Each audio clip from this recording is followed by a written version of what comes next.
ಅವಾಗ ಕಾಶಪ್ಪನವ್ರು ಇನ್ನು ಸಣ್ಣ ಹುಡುಗ, ಏನೂ ಗೊತ್ತಿದ್ದಿಲ್ಲ, ಬರ್ತಿದ್ದ. ಅವರಪ್ಪ ಕಟ್ಟಿದಂತ ಈ ಸಮಾಜ ಮುಂದೆ ಒಂದು ತನ್ನ ವೈಯಕ್ತಿಕ ದೋಷದಿಂದ ಕೆಲವೊಂದು ಮಂದಿ ಪಟ್ಬದ್ಧ ಹಿತಾಸಕ್ತಿಗಳು 2 ಪೀಠ ಮಾಡ್ಕೊಂಡ್ರು. 2 ಪೀಠ ಯಾಕೆ ಮಾಡ್ಕೊಂಡ್ರು? ತಮ್ಮ ಒಂದು ರಾಜಕೀಯ ಬೇಯಿಸ್ಕೊಂಡು ಸಲುವಾಗಿ ಮಾಡ್ಕೊಂಡ್ರು. ಇವನ ಸಮಾಜ ಸಂಘಟನೆ ಮಾಡೋ ಸಲುವಾಗಲ್ಲ. ಇದೇ ಕಾಶಪ್ಪನವ್ರು MLA ಆಗ್ಬೇಕಾದ್ರೆ ಅಜ್ಜ ಕೊಡುಗೆ ಏನೈತಂದ್ರೆ ಮೊದ್ಲು ಆತ ಅರ್ಥ ಮಾಡ್ಕೋಬೇಕು.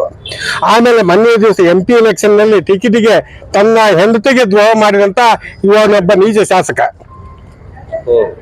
ಇಂಥವ್ರು ನಮ್ಮ ಸಮಾಜದ ಸ್ವಾಮಿಗಳಿಗೆ ಈ ರೀತಿ ಹರಾಸ್ಮೆಂಟ್ ಮಾಡ್ತಾರೆ. ಮುಂದಿನ ದಿನಮಾನದಲ್ಲಿ ಆತ ಮನೆ ಮುತ್ತಿಗೆ ಹಾಕೋದು ಕಾಲ ದೂರ ಇಲ್ಲ. ಅದನ್ನ ಇನ್ನು ಎಚ್ಚೆತ್ತುಕೊಳ್ಬೇಕು. ಮುಂದಿನ ಕೇವಲ 3 ವರ್ಷ ಇರ್ತಾನೆ ಆತ ಅಧಿಕಾರದಲ್ಲಿ. ಅಧಿಕಾರ ಹೋದ್ಮ್ಯಾಗ ಕತ್ತು ಮುಗಿಸ್ತಾರೆ ಇವ್ರನ್ನ. ಅದಕ್ಕೆ ಸಮಾಜ ಮುಖ್ಯ. ಸಮಾಜದ ಸ್ವಾಮಿಗಳ ಬಗ್ಗೆ ಹಗುರವಾಗಿ ಮಾತನಾಡೋದು ನಿಲ್ಲಬೇಕು.